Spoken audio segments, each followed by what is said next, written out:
Entonces, el libro de Rothbard comienza poniendo la perspectiva de lo que el Estado no es.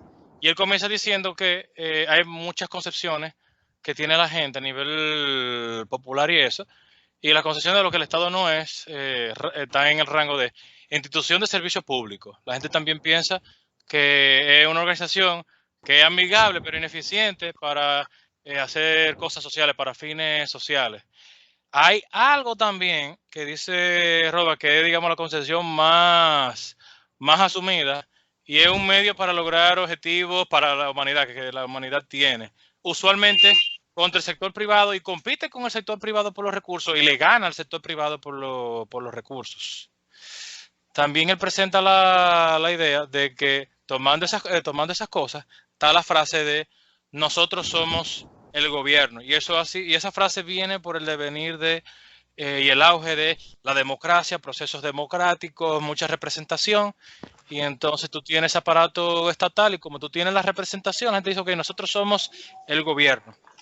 ¿Qué dice Rothbard? Que cuando tú asumes eso de que por el auge de la democracia nosotros somos el gobierno, tú asumes esa frase, eso significa que cuando el Estado se mete contigo, cuando el gobierno se mete contigo, realmente el gobierno no se está metiendo contigo, sino que eres tú mismo, y el gobierno nunca es tirano, el gobierno nunca está haciendo algo contra tuya que tú no lo quieras, porque nosotros somos el gobierno. Rothbard también plantea que partiendo de ahí, que si nosotros somos el gobierno, también todos nos los debemos a nosotros mismos. Las deudas del gobierno, en lo que incurre el Estado, entonces nosotros nos lo debemos a nosotros mismos. Y por ahí mismo también está el tema de que si, por ejemplo, para poner un ejemplo práctico, el muchacho este que le dijo corrupto a Camacho, si a él lo metieron preso, por lo que sea, realmente no fue el Estado, sino que él se lo hizo a sí mismo. Él mismo se metió en un problema cuando estuvo en contra del Estado. Todo lo que ocurre con esta concepción de que nosotros seamos el Estado hace que voluntariamente uno acepta las cosas que pasen en el Estado como si fuese uno mismo. Entonces, viendo esa panorámica, ¿qué dice Rothbard? Que como todo eso es una falacia, eso es mentira, entonces uno llega al punto de que tenemos que tener en cuenta y saber que el Estado no es nosotros ni viceversa, porque, porque nada de los ejemplos que le puse de nosotros somos el gobierno y lo que implica eso de que el gobierno nunca va a ser tiránico porque nosotros somos el gobierno, somos el Estado, y porque también si hay una deuda, la deuda es mía también, y todo es de nosotros, y así por el estilo. Todas esas cosas no tienen ningún sentido. Ahora que tú decías eso, vamos a llegar a esa parte de, porque lo que tú estás diciendo es cómo el Estado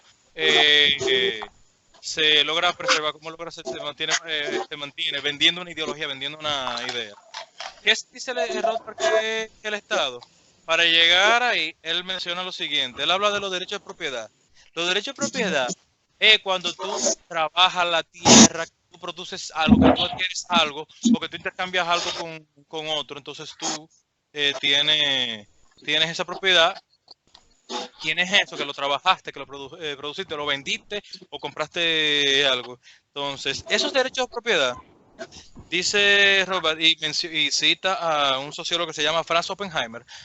Él dice que con respecto a esos derechos de propiedad hay algo que se llama los medios económicos, que es cuando lo que les comentaba, que es tú producir la tierra, tú producir bienes y servicios, intercambiarlos con otros.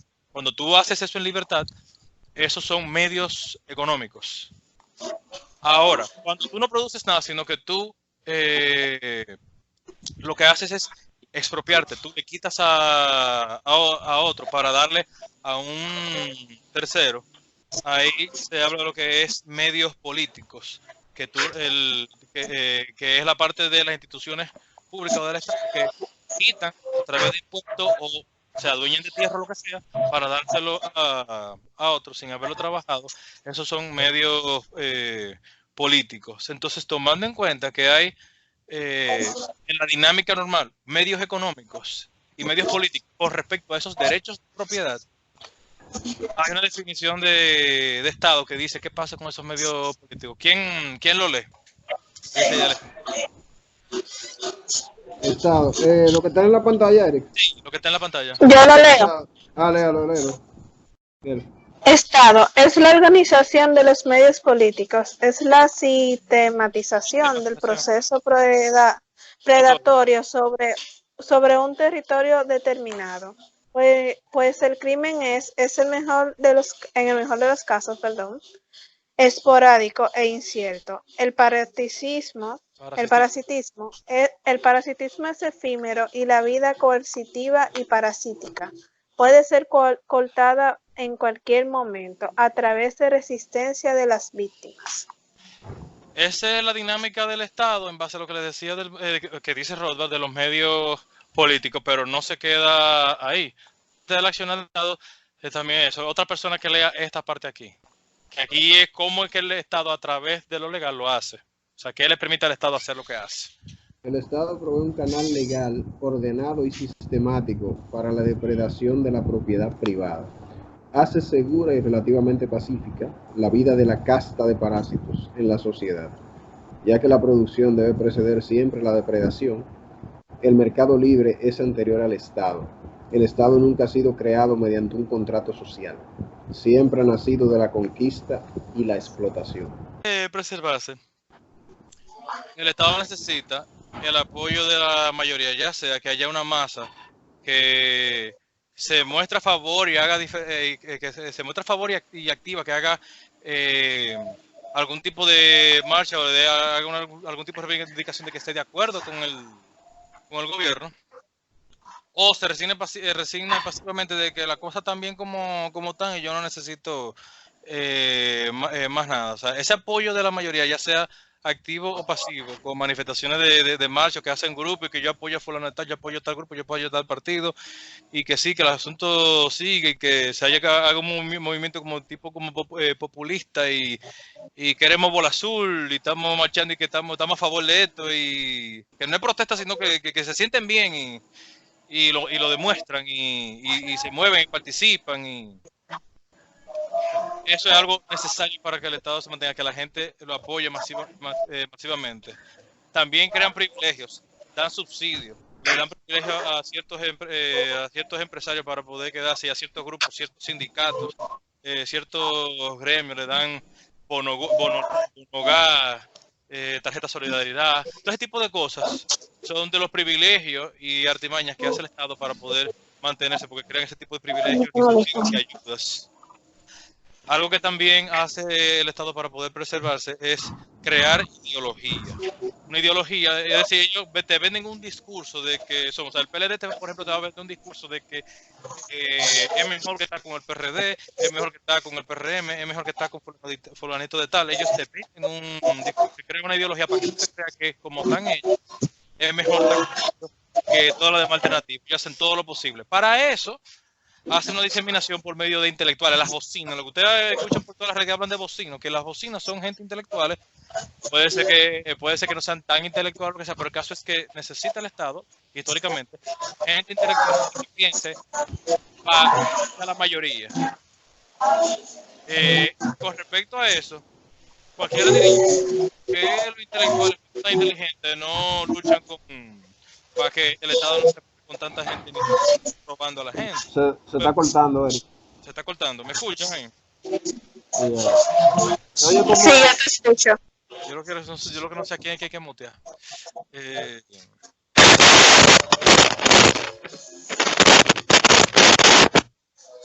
Ok. ¿Me escuchan? Sí, hoy sí. Ok. Entonces, con respecto a los intelectuales, cualquiera se preguntaría, ven acá, pero esos periodistas y la gente que piensa, que escribe, lo que sea, y hasta las bocinas, ¿por qué? Si tienen como la mentalidad del raciocinio para darse cuenta que apoyar al Estado no está bien, que el Estado lo que está haciendo es oprimir más y más mientras más grande es, porque ellos como que no defienden a la ciudadanía, ¿no? Y se van en contra como de las cosas que hace el Estado? Por una sencilla razón. La masa no le importa tener juicio crítico. Usualmente la masa no comienza a pensar y analizar las cosas con un nivel de criticidad Entonces, si la masa le interesara ver que tienen un intelectual independiente, o que el grupo de intelectuales decidiera como que estar en la parte del sector privado, realmente el intelectual no tendría nada de qué vivir porque la masa no busca eso realmente. Pero ¿qué pasa? El Estado tiene el presupuesto y tiene el interés y convence a los intelectuales, mira, yo te tengo aquí como mantenerte. Entonces, por eso el Estado consigue tener los intelectuales en la bocina, porque de ese grupo pequeño que maneja el presupuesto, le pueden dar a los intelectuales y los intelectuales entonces diseminan la ideología del Estado. Que En otra palabra, Eric, haciendo un comentario en ese punto preciso, todo el que estudia filosofía, historia, literatura, arqueología, sociología y ese tipo de carreras, que son carreras que no tienen una salida X en el mercado, el único sitio donde van a trabajar va a ser ¿dónde? O en la UAS, o en la UAS dando exacto, clases, en el UAS dando clases, o en el Estado, exacto, o o en alguna en institución, en algún ministerio, qué sé yo. analizando política, no sé qué, diplomacia, sabrá Dios qué cosa. Y O, por eso es que encuentran porque poniendo como ONG al estilo Matías Bosch, ¿verdad? Que él haciendo tiene uno. también fundaciones que reciben dinerito del Estado. Y esa fundación entonces media, tipo la fundación Vos, Matías Vos, lo que sea, que ellos tiran estudio y vaina, hacen comunicado, lo que sea, y de una manera u otra como que apoyan ciertas ideas que son compatibles con el gobierno, y la gente pues se la chupa porque también el intelectual tiene la manera de darlo digerido, y la masa se lo cree.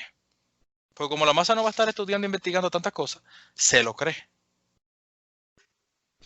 Otra manera con la que el Estado se mantiene y se preserva es dando servicios esenciales. Entonces, cuando tú das servicios esenciales, la gente, como que, ok, bueno, si lo voy a conseguir con el Estado, pues fantástico que se quede ahí.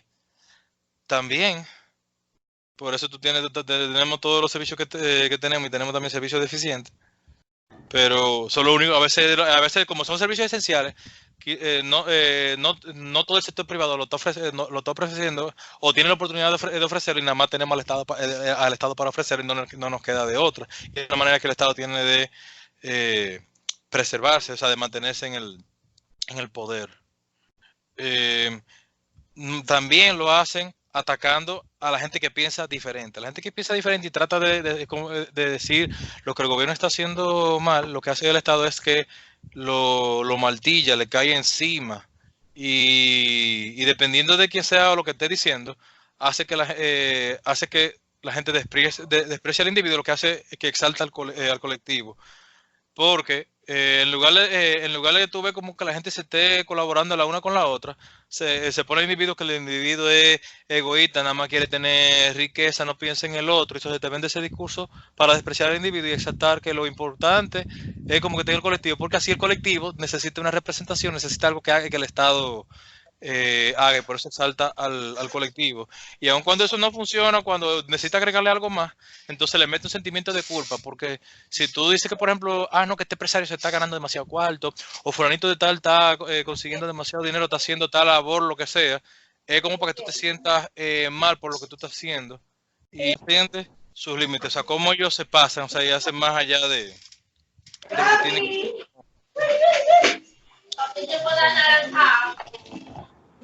Robert habla por un lado, de la que se ha tratado históricamente de imponer límites al Estado mediante leyes.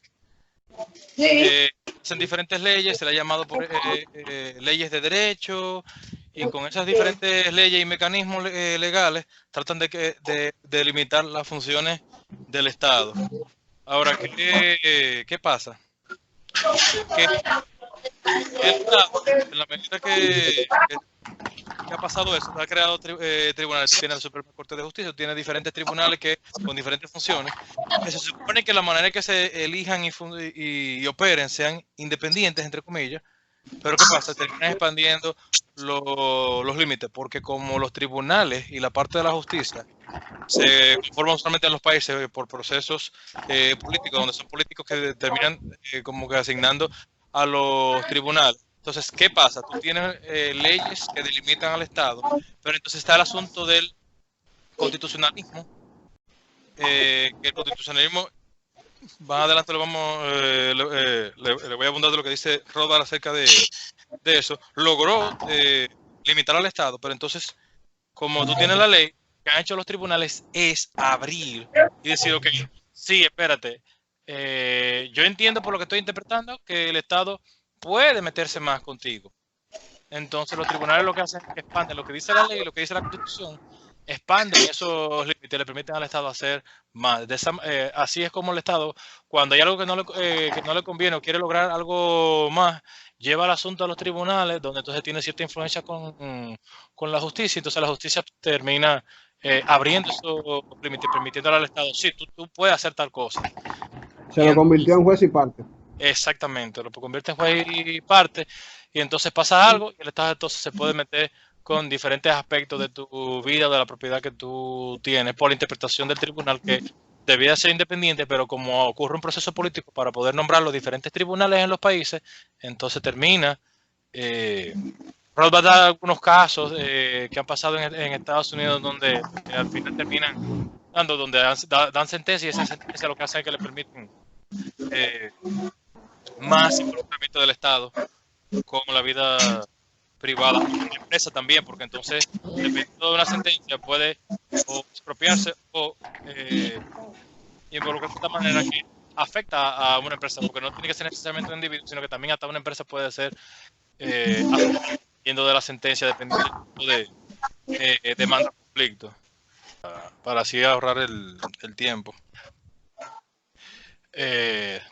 Entonces decía que el Estado teme.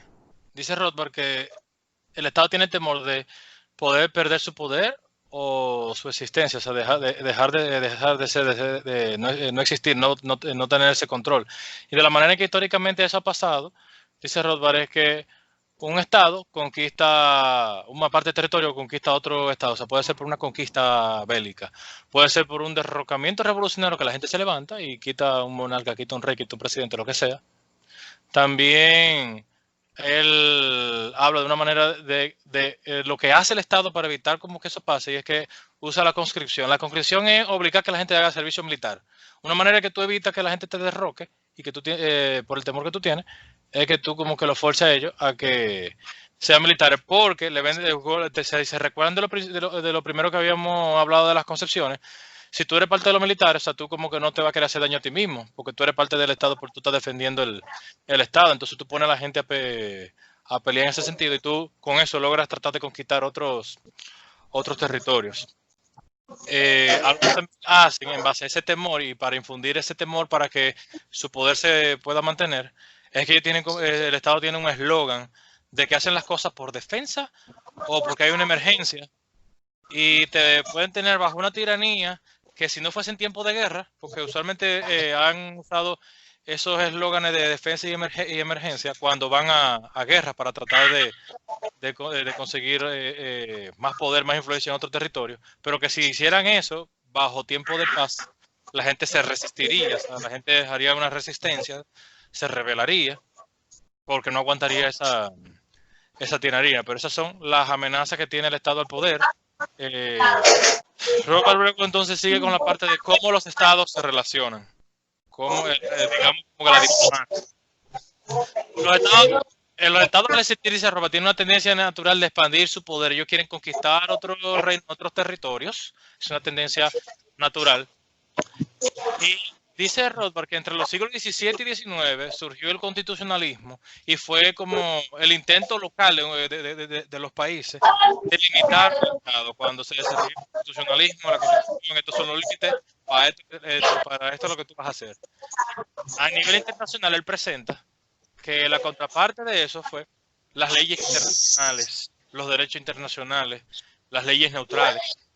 Es interesante que parece esa contraparte internacional surgieron primero de ente privado, tuvo un origen privado entre comerciantes que contrataban mercenarios y demás para poder proteger su propiedad y hacer arbitraje. Si dos comerciantes tenían problemas, se iban a arbitraje con otro y contrataban a alguien para hacer el arbitraje. De eso se desarrollaron las leyes internacionales que hoy tenemos. El parámetro de las leyes internacionales y del derecho internacional está basado en en eso. Él menciona el caso de la Italia del siglo XX, que estaban esos mercenarios que le decía, los comerciantes en las repúblicas italianas, comercializaban, podían hasta entrarse en guerras y resolvían el asunto con su arbitraje. Todo era parte privada, o sea, los ejércitos eran mercenarios, la gente que se pagaba, y todo era privado. Y entonces comercializaban, compraban, se vendían. Y por esas leyes internacionales, tú podías entrar en diferentes repúblicas en Italia que se manejaban diferentes, pero esas leyes hacían que los ejércitos se defendieran, se pelearan entre ellos y eso no afectaba a nadie más, sino que era un asunto de entre ellos y lo que ellos querían conseguir. Él pone también el ejemplo que después vino la parte de la Europa del siglo XVIII, donde también él pone también el ejemplo de que eso después aumentó. Entonces en Europa se ve ya más a amplia escala en el siglo XVIII, donde tenían entonces también las diferentes leyes donde estaban los países europeos. Dime.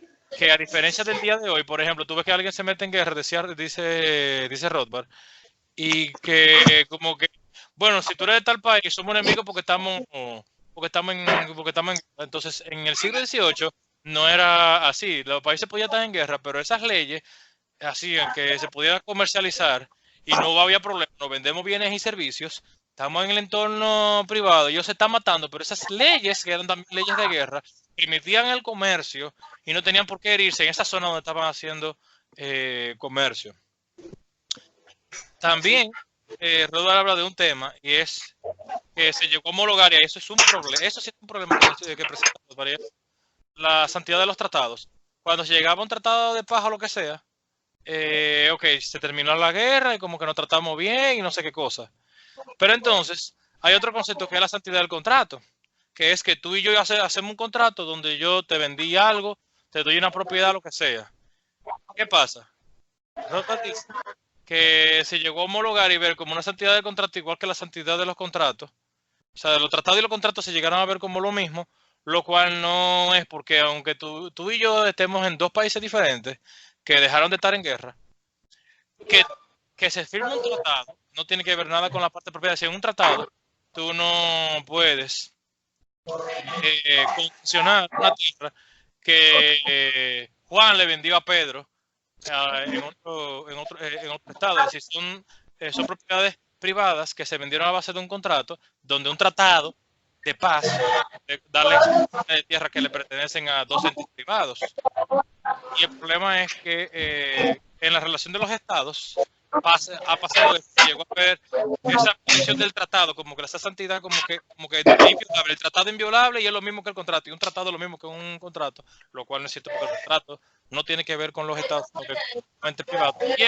Y presenta ese problema de que se llegaron a ver las dos cosas como igual. Entonces tú ves en la historia que se dan tratados donde se dan concesiones de tierra, que fulano se la vendía a su tanejo, y ya entonces que está en el otro país que está haciendo el tratado, y entonces le están expropiando la tierra, se la vendieron por un contrato a base de que el tratado de los dos países acordaban darle esa concesión. ¿Tienen comentarios con respecto a eso? A esta parte de cómo se relacionan los estados. ¿Está claro todo? Está claro, ok.